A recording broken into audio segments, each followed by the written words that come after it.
Hilchos Maaser Perek Achad Asar, the laws of the Maaser separation, chapter 11. Today we continue discussing the laws related to Demai. Demai is, of course, the produce that's questionable. We don't know. It came from a Jew who is not so particular about his observance of the agricultural laws, and maybe or maybe not, he tithed them. So when a Torah-observant Jew gets a hold of that produce, he has to tithe them out of doubt. Today we're going to be talking about the laws that relate to sale or transfer of ownership of Demai, of questionable produce. And the Rambam begins with the following law. Halacha Aleph, Asur limkar es hadmai la'am ha'aretz elishleach le'dmai. Even if a person is a Torah-observant Jew, and he has questionable produce in his possession, let's say which he bought from somebody who wasn't so particular, you cannot sell it off to another non-observant Jew, or even to send it to him as a gift. Because you're ending up to help the non-observant Jew to eat something which is forbidden. They're not going to be careful about taking the tithes. They're just going to eat it as is. So you, before you gift it or sell it, have to take care of the tithes. But we're allowed to sell and send gifts of demai, of questionable produce, to a Torah-observant Torah scholar. Because a Torah scholar never eats produce until either he takes the tithes himself, or he's notified by somebody who he trusts that what he's eating is tithed. And therefore, anytime you're sending or gifting food or selling food to a Torah scholar, you can be sure that no problem is going to come from it. Halacha Bey is another special law that relates to sale. Kol hamashpin b'midah gasa, any people who add a greater measure. What this means is, we're going to soon define it in a second, any type of seller who, when he sells you produce, won't be particular about the exact amount. Instead, he'll leave you with a little more. Like wholesalers and grain merchants, they would sell in big quantities. And so they didn't mind if a little bit more was added to the buyer's amount. They have special license to sell and send gifts of demai, of questionable produce. Because whenever they sell or gift, there's always a little bit more that you end up with. So the sages enacted, for the seller's advantage, that the buyer, the end user, or the receiver of the gift should be the one to take the responsibility to take the questionable tithes, because anyways, he's ending up with more than what he officially bargained for. But people who sell with thin measurements, in other words, retailers, who are only going to sell you exactly what they're promising, since in this case it's the seller who's gaining, typically retailers mark up the price, so they're getting more than what they bought it for, plus they're only giving you the exact amount.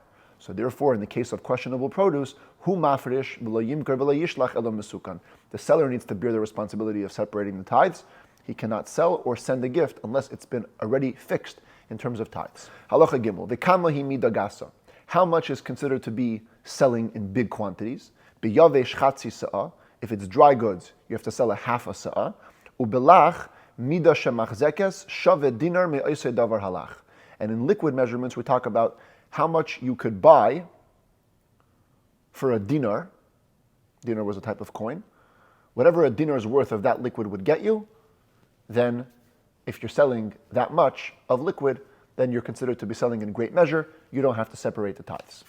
Halacha Daled, Saleh, Zeisim, Va'anavim, V'kupay Shal Yarak. Olive baskets, grape baskets, vegetable boxes. Afal Pishahu Moichran Achsira, even though typically they're sold by estimation, by approximation, and one might therefore think that maybe the seller is being more generous, so we'll let him get off the hook. Asur L'machran Demai. It's forbidden to sell them as questionable produce. You, the seller, has to take the responsibility and tithe them before selling. Halacha Hey, Amar Echad Mehen, if one of them, either the buyer or the seller, said, come, let's share the responsibility of fixing the tithes.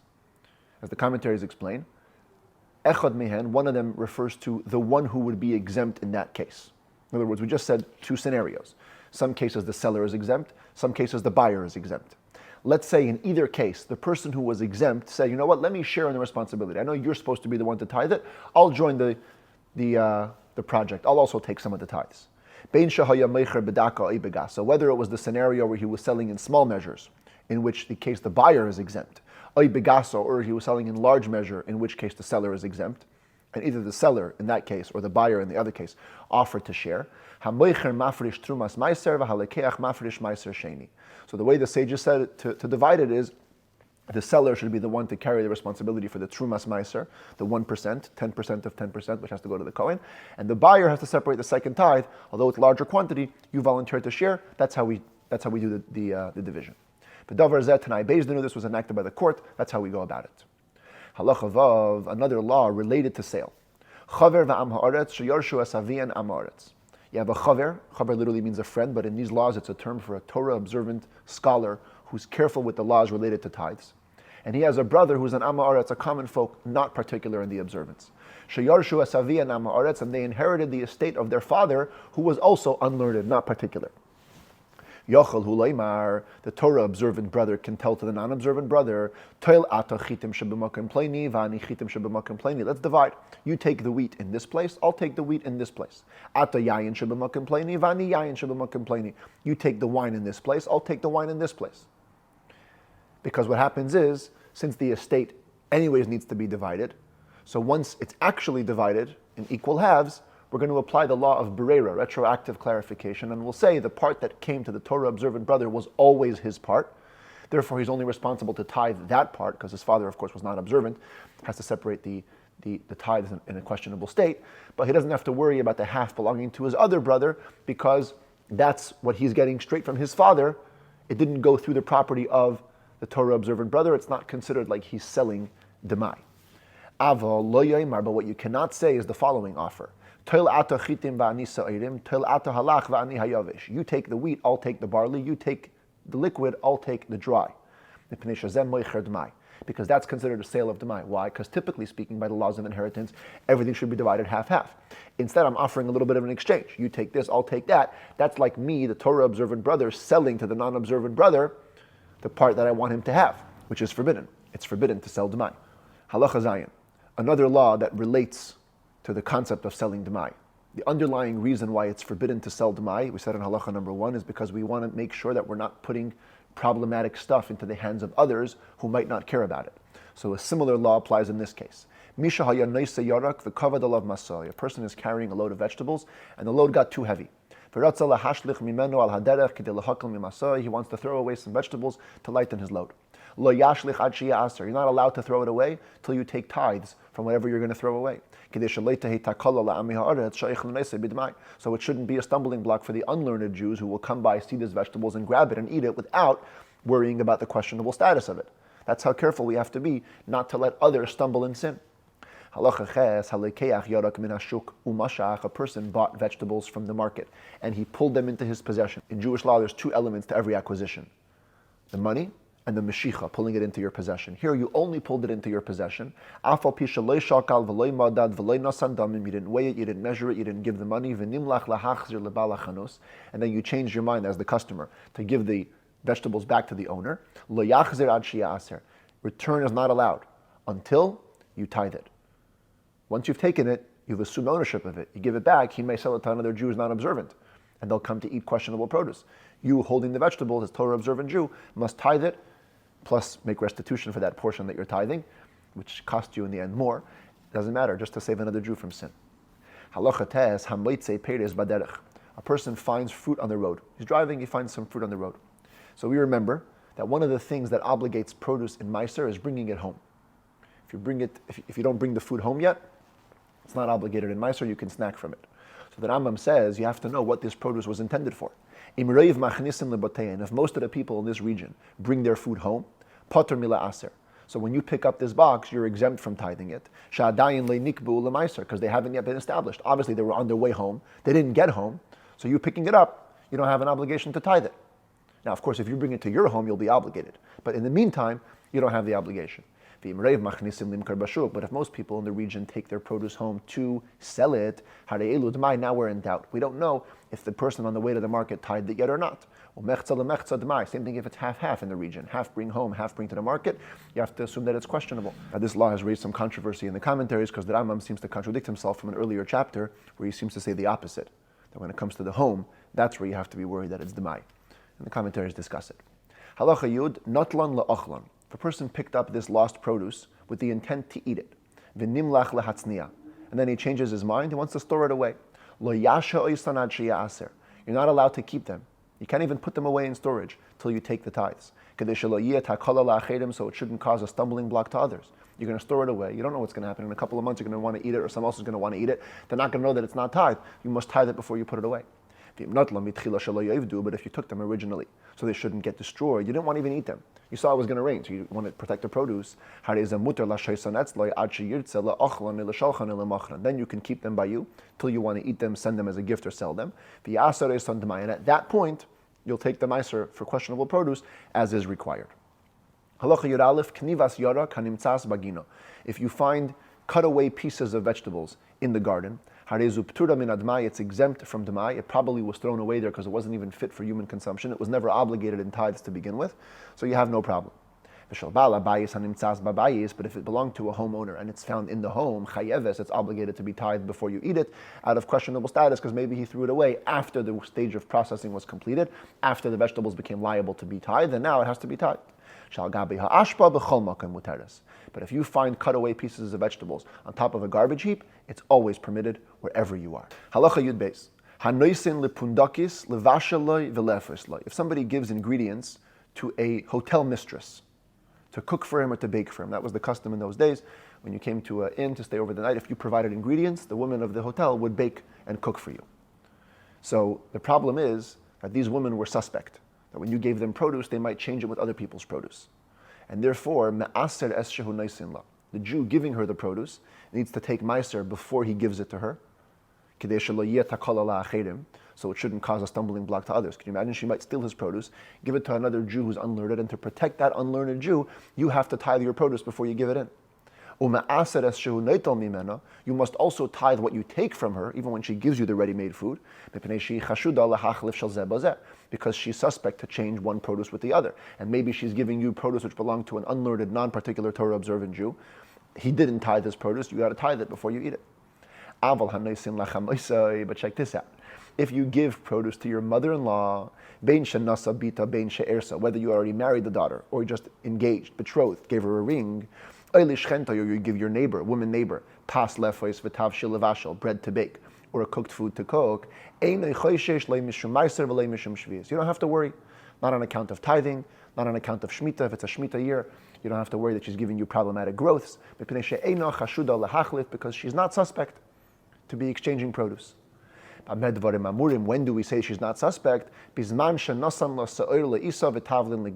in addition to giving her the ingredients, you also gave her leavening agents to make dough and spices to spice up the cooked foods, to season the food. But if you didn't give her those two things,